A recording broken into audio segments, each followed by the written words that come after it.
Yeah. I'm Paul Castiglione. I'm currently in historic Binghamton, New York.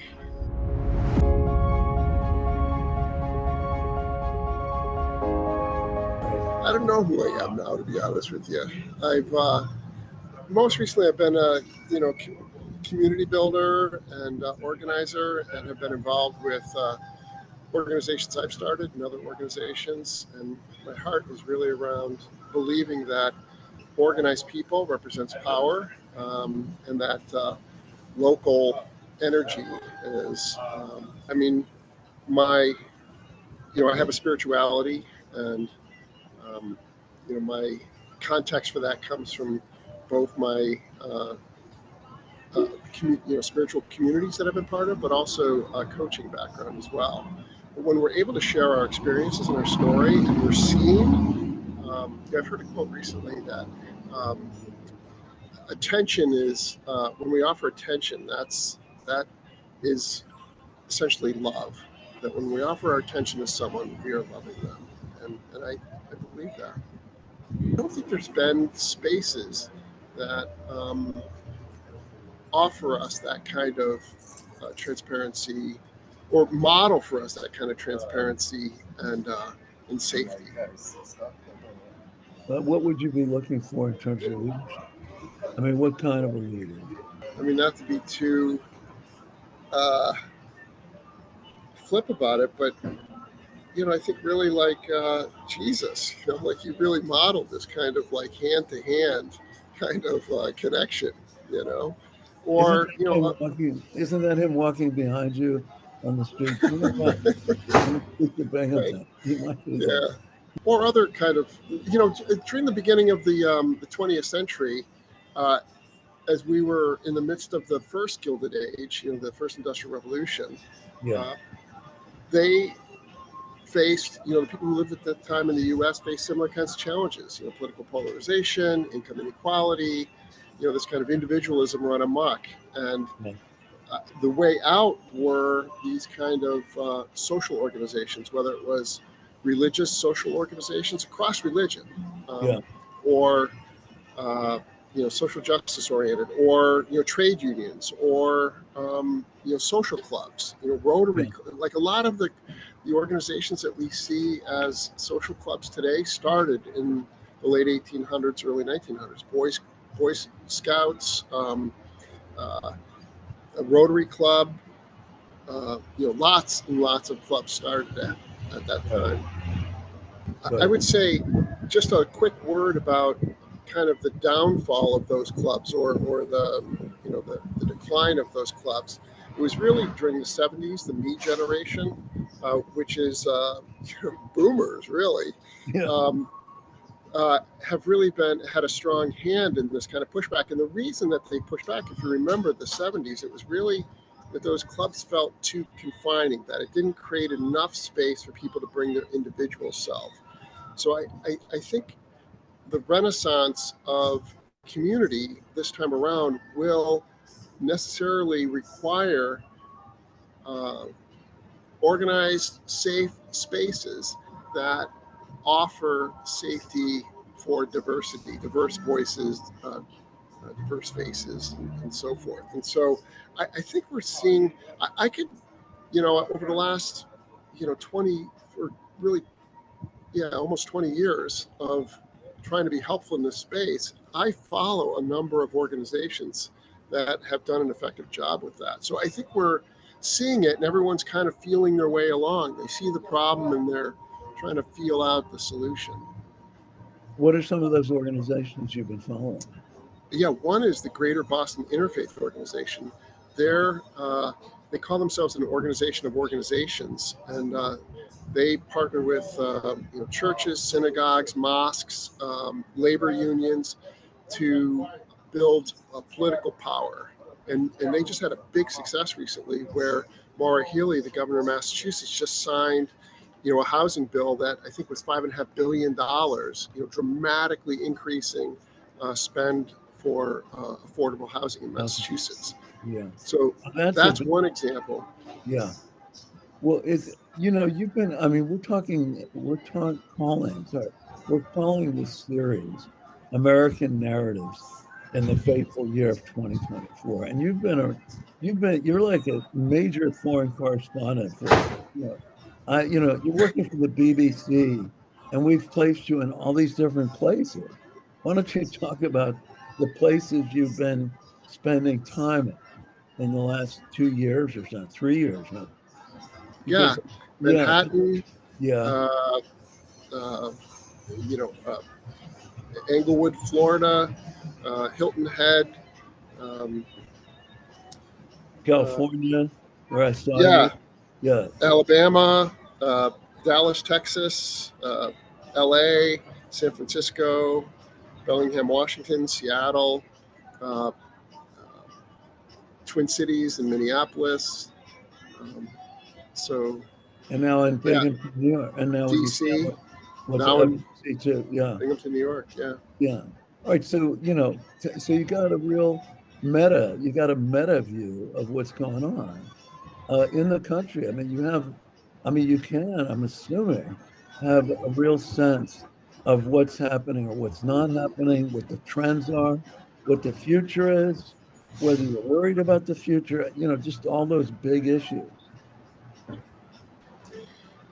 I would say, I mean, like just a couple of thoughts come to mind. I mean, one is uh, in places that lean conservative, if you think about the nature of conservatism, it's conserving, conserving the status quo. That's really conservatism. So I find typically people who lean conservative politically um, are okay. They're happy with their, relatively happy. I mean, they might not be, they're unhappy maybe with what's happening in politics, but Yeah, in terms of personally, they're like, they have their friends, they're okay.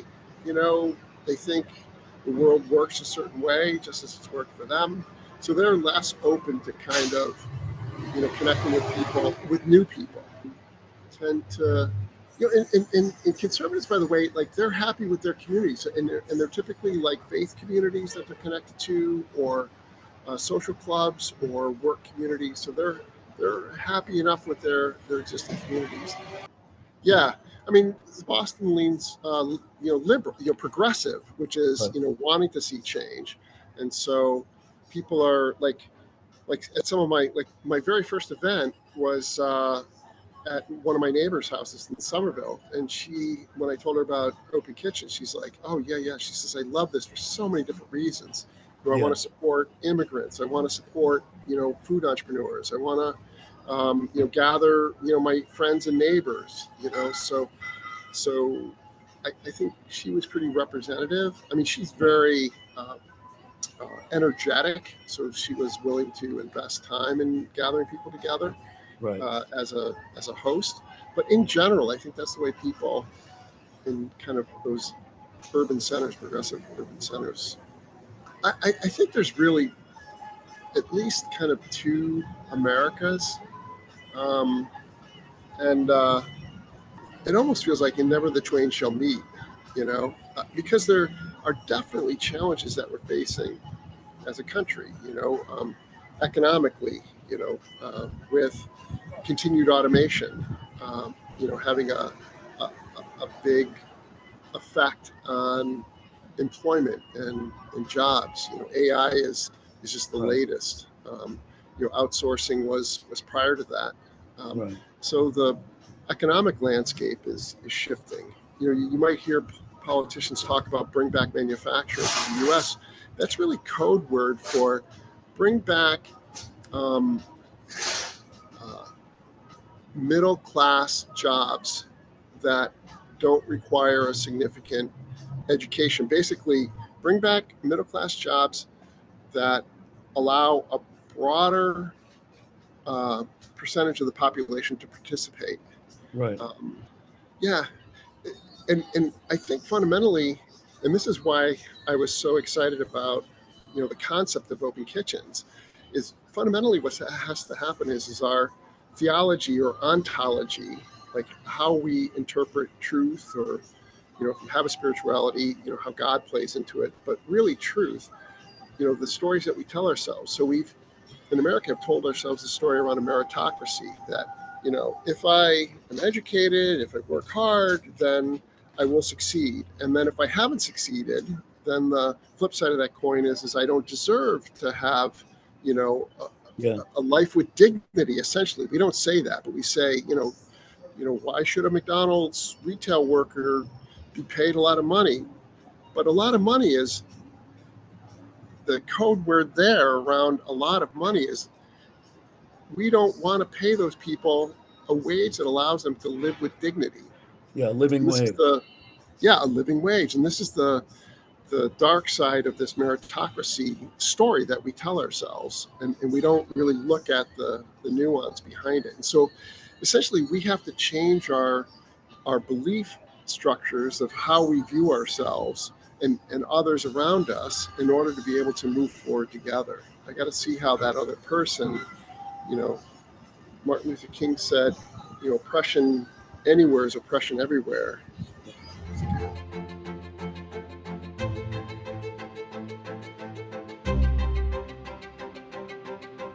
I mean, there's Meetup, as a platform for gathering people, Eventbrite. So there are some online platforms that invite people to host, their own events. Yeah, and likely there needs to be more. I don't know. One additional thought is like dating apps are crumbling. What I'm reading is that Gen Z, in particular, really don't want this pressure of, hey, the start of the conversation between two people is really focused on this end result of marriage or a long-term relationship. Right. So they're wanting ways to be able to meet people that are, much more connective, beyond this kind of single lens. Yeah. I heard recently, some older business folks in Europe talking about when they first started doing business with the U.S., in Europe and in other places around the world, they're very focused on building long-term relationships, even at a business level, business to business. And they found that U.S. businesses negotiated really hard right up front, right at the start of the relationship. And they would give in, okay, whatever you need, this is just the start of the relationship. If that makes you happy, we're willing to, to offer that a lot, whatever you need to get the relationship started. But then they found it was like every time they negotiated, like the relationship didn't shift. There was no kind of win-win. It was basically win-lose. And so I think in other parts of the world, there is this lot more language around the value of relationship. In our country, we seem to value the transaction more than the relationship. Yeah. Like I saw NPR had this expose, how they go in and talk to people within certain situations, and Latino families. There was a Latina girl and her sister, and they kind of, drilled in on that. And the one sister was willing to, do things that were unfamiliar, I think, to American individuals, in support of her sister. Like she left college, and I just did lots of things that I think that a typical American individual would not do for their sibling, let alone for a neighbor. Right. And so I think, and that was the crux of the story was really that was modeled through their through their heritage, through their family experience. Right. So general reciprocity is this idea of like, I'll do something for you without the expectation that you do something specific back to me. But I can do something for you with the idea that would enable you to then be generous, not necessarily to me, maybe to me, but to others, And so this idea of general reciprocity, and within religions, certainly the Abrahamic religions, but I think religions in general, in a lot of cultures globally, Middle East in particular, but I think globally I've discovered is that this concept of hospitality is really important, and hospitality is really aligned with general reciprocity. I'm going to be hospitable to you as a traveler or visitor, with the belief that you will pass it on. Yeah. Yeah. No, in that context, when you're talking about Gen Z and even a little bit older, this is an interesting thing because you and I know that accepting hospitality, allowing yourself to be given hospitality is a big part of it. Nobody would walk past a tent among Arabs in Jerusalem or whatever, and they're inviting you in, and nobody would ever say, no, thank you. But I think back in our day, we would accept it. I believe I certainly would. Yeah, actually, I wouldn't. You know, my mom in particular really struggled with that, and so I remember a neighbor, and it's become kind of a family joke. A neighbor offered me water. I was thirsty as a boy, and my Yeah, mother said, you say no, thank you. And the lady was like, "What in the world? It's a glass of water. Let the kid drink." And so somehow my mom, but I think it's that no thank you really speaks to how I value myself. Like right. if I value myself, then I'm worth whatever's being offered to me. If I value, Okay. I don't know, maybe that can't be generalized, but it seems like how I view the value of individuals somehow perhaps plays into that. Yeah. No, and the value, well, it's also like you said, the value of community. I mean, it's a communal thing right away. When you're invited into the tent, that comes right out of Abraham, the tent, Yeah, and right? trust that requires the trust that's involved with it. Yeah. Exactly, exactly. Yeah, so what would you say when you were talking about there's been kind of a lack of trust? You didn't go into details about that. I've come to find out that relationships are dynamic; they're not static. So we're either circling up where, I'm doing something that builds your trust in me or the world, and then you're doing something that builds trust for me, and then we get this deeper and deeper intimacy. It's like spiraling up. Yeah, As both of us contribute, or it's the opposite, where it spirals down, where I don't trust you, and that you know doesn't allow you to trust me, and it's kind of this like negative cycle down. So some of the books that I researched, spent time with this year was Robert Putnam has a couple of books on this yeah, area. Bowling Alone was one, but he yeah. came out with a refresh book in 2020, I think, or 2021. Yeah, so it's an in-depth research on community, and he looks at it from a number of different perspectives: economics, and social engagement, schooling, religion. Like, there's he's a deep researcher. I mean, he's got tons of research in that book. But one of the things that he talks about is de Tocqueville, who was a French ambassador who came to research the American experience early on when the country was young, and said one of the great things and unique things about unique in all the world is America joining, kind of that Americans are joiners, Right. to all different kinds of community kinds of things, and I think um, we've experienced that through most of our history, and I think and that prepared us, I think, for coming out of the first Gilded Age, late 1800s, early 1900s, to have these community organizations that were then built and led to ultimately progressive legislation, in Right. the 30s and 40s that we take for granted today.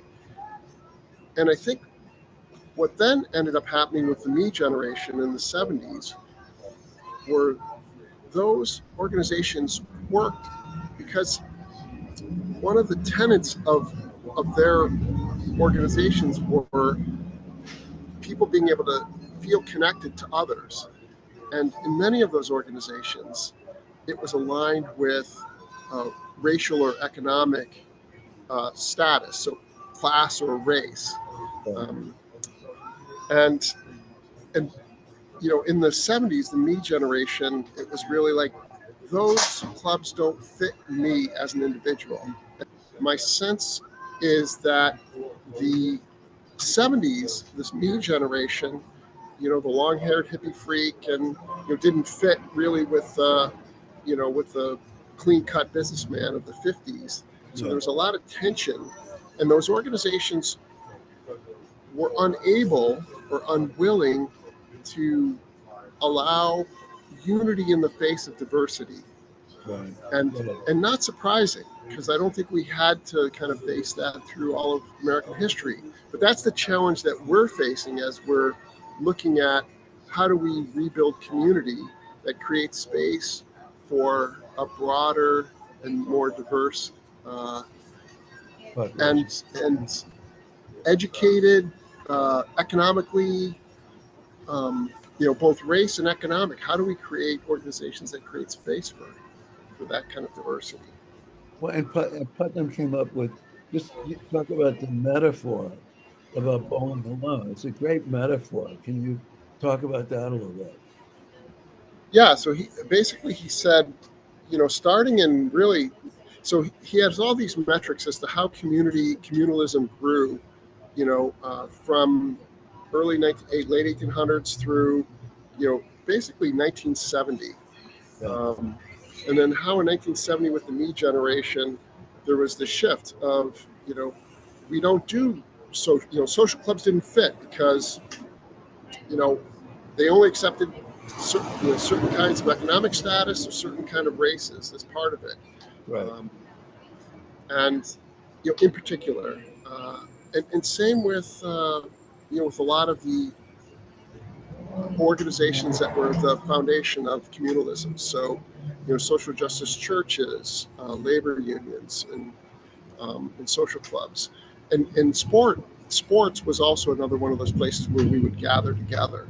So the analogy of bowling alone is this idea of like, I don't do things with others anymore. The ways that we used to gather together, like Right. at the bowling alley or in social clubs or at church or trade unions, like all of those things declined, from Right. 1970. David Brooks, the New York Times columnist, Yeah. traditionally conservative Yeah. leaning, his hypothesis, excuse me, is like when I was in college, I had a really big and lovely group of people who I connected with while in college.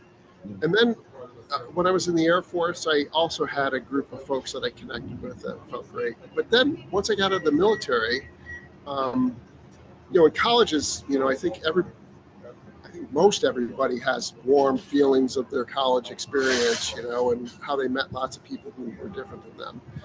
Uh, but in work, I think there's a pretty common, and this is the crux of of our conversation, many people don't have ways and choose not to connect with others. Right.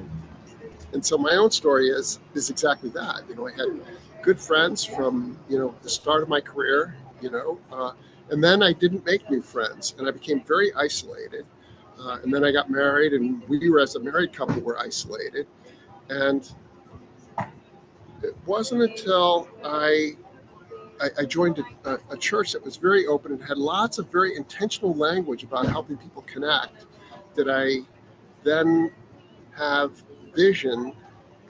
It was modeled for me, basically, seeing people connect with other people, in safe, trusting ways. And there were patterns for how that was offered to me, that I was then able to start making new friends again.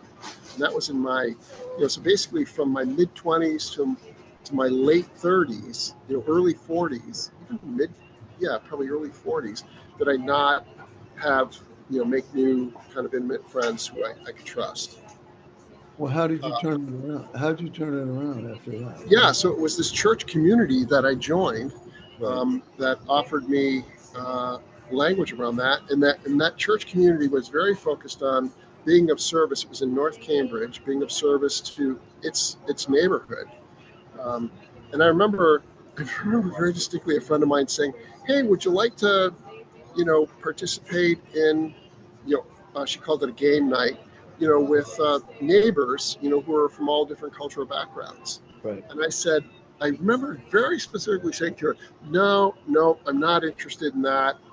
I really don't have interest in meeting immigrants or people from other cultures. I said, that could change. I said, but it's hard for me to imagine that changing. Really, how quickly did that change? How far after that conversation? A couple of years, Okay, you know, wow. Well, because I was busy with work. Like I was laser focused on, the all the stories aligned with meritocracy. Hard work leads to big payoff. I was. This is where I'm meant to spend my time. Like it's all my time is invested in my work. I was getting promotions, money. So I didn't have that. I couldn't see how that fit into this meritocracy story. yeah, yeah.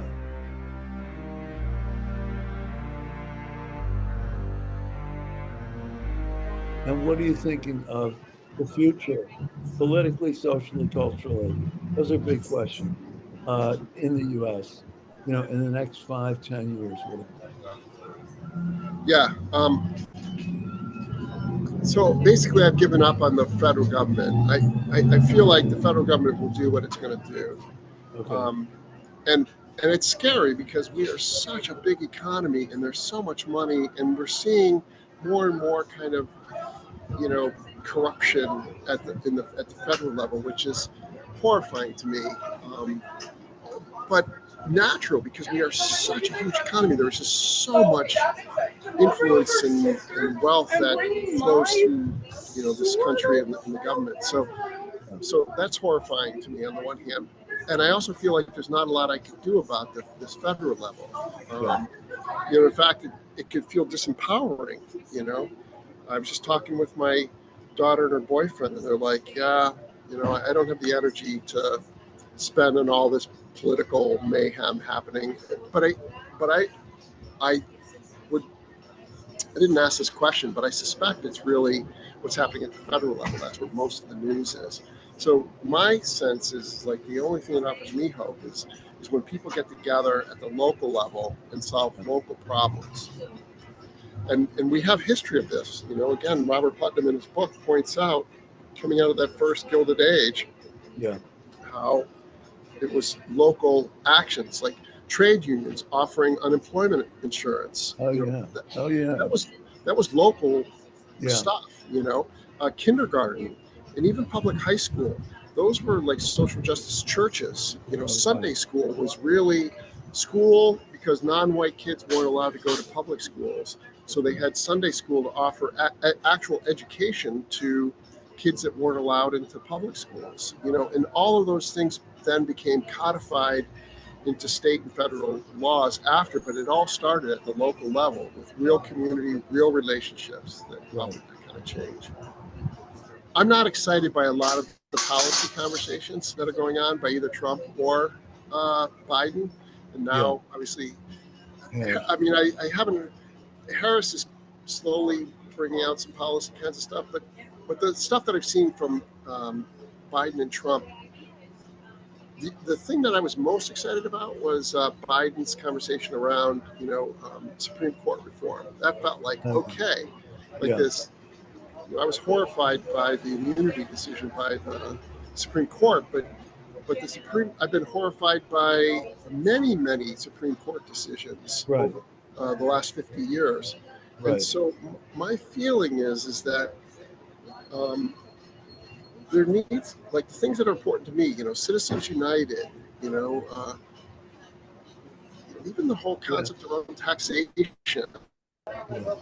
Yeah, qualified immunity, Citizens United, um, uh, uh, this presidential immunity. Just Overturning Roe versus Wade. yeah, overturning Overturning Roe Roe versus v. Wade. Wade. Yeah. Us as a nation not getting involved with data, protection, like Europe and other places around the world. Europe Oh. has their General Data Protection Act. Right. Um, Monopolies run amok. I mean, Yeah. things that are important to me. Yeah. People, all kinds of protections. Like every time you click on this, I accept these terms. Oh And it's a yeah. Yeah. 55-page document. Like there's all these things that I don't feel like citizens are being protected. And it's like, the concept of buyer beware is one thing, but as an individual, how aware can I be? Anyway, That's right. like the things that matter to me, the erosion of the Fourth Amendment, illegal search and seizure. Elizabeth Warren totally disappointed me by having banks send financial information automatically to the federal government for any transaction over $600. Like, what in the world? Without cause or anyway. There's so many things that I don't feel like are being addressed that are important to me as an individual, and I think the only way for any of us to, in this, growing income inequality, it's just accelerating, and I could only expect it to continue to accelerate. And so this idea of like, either Trump or Harris having any big influence over that, I think I don't have much hope for. I think it requires a much different perspective from citizens, similar to coming out of the last Gilded Age, like we have to do it on our own kind of thing. Yeah. I don't know. I mean, what I heard Boehner, when he left, the Speaker of the House, because of the Tea Party.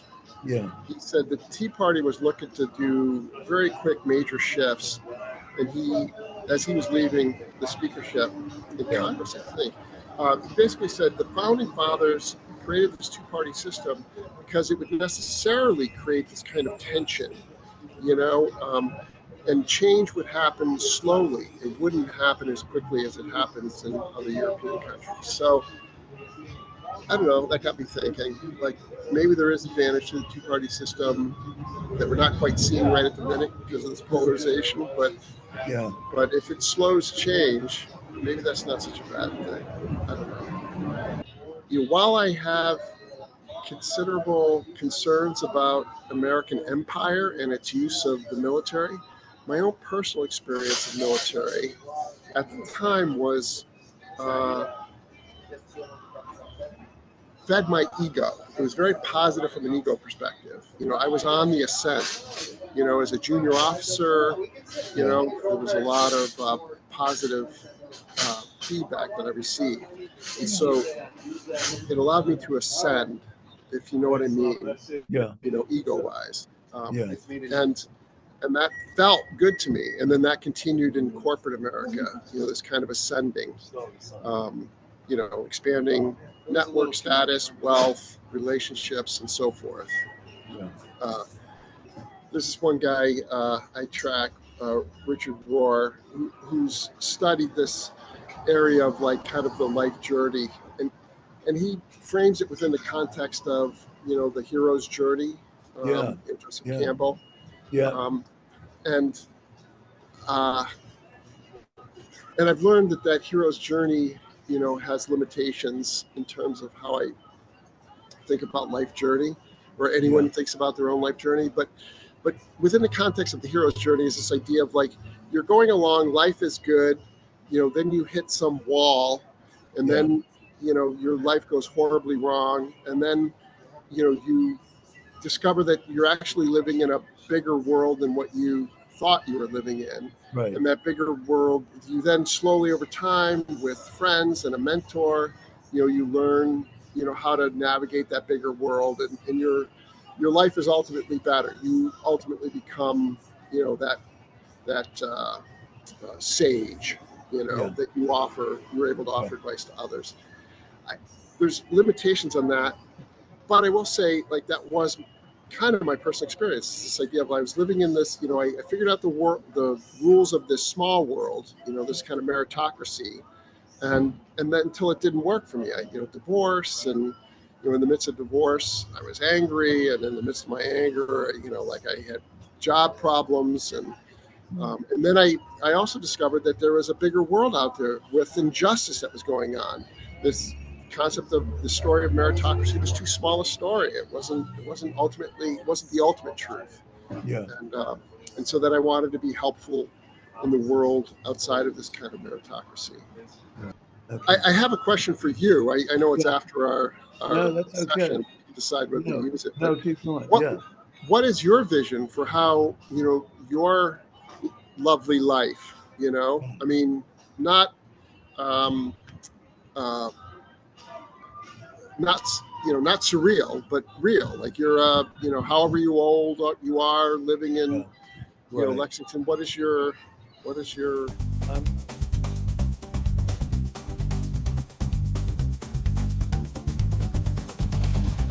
I'm, I want to say, Paul, that I've really fallen in love with Latino culture, and I have spent time in a number of countries. And actually, the two different women I was married to spoke Spanish fluently. So I gained some knowledge, but I've come to realize that something about my brain uh, does not have a natural ability to learn languages. And that's disappointing because I really believe that I would be living, um, yeah, that I'd be living at least part-time in Latin America because there's this sense of openness, there's a spontaneity, there's a warmth, and there's a sensuality. And I happen to be very attracted to that, all of that.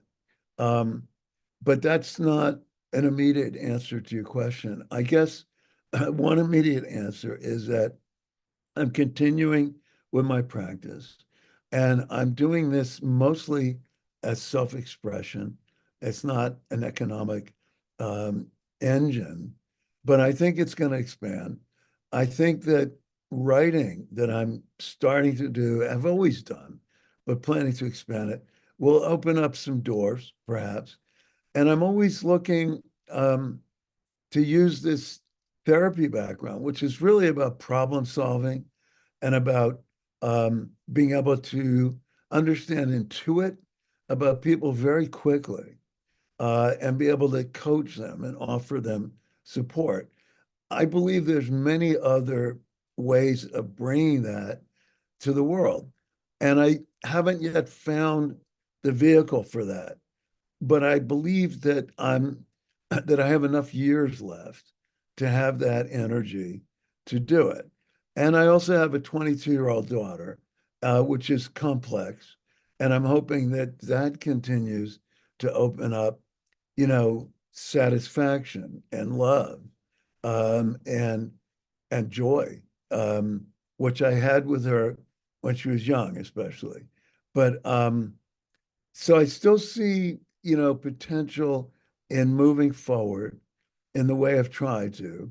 And I just came from Sweden and I really reconnected with my brother, who's lived there all his adult life and his family. So there's a few things that are moving forward. Does that answer your question at all? Yeah, absolutely. That's it. Really? Just what is the vision that we have for ourselves? Back to this idea of modeling. Like we have to Yeah. model for one another. Like what's hopeful and Oh possible. yeah, no, definitely. No, I so much believe in friends and friendship. I always have. I put that really high.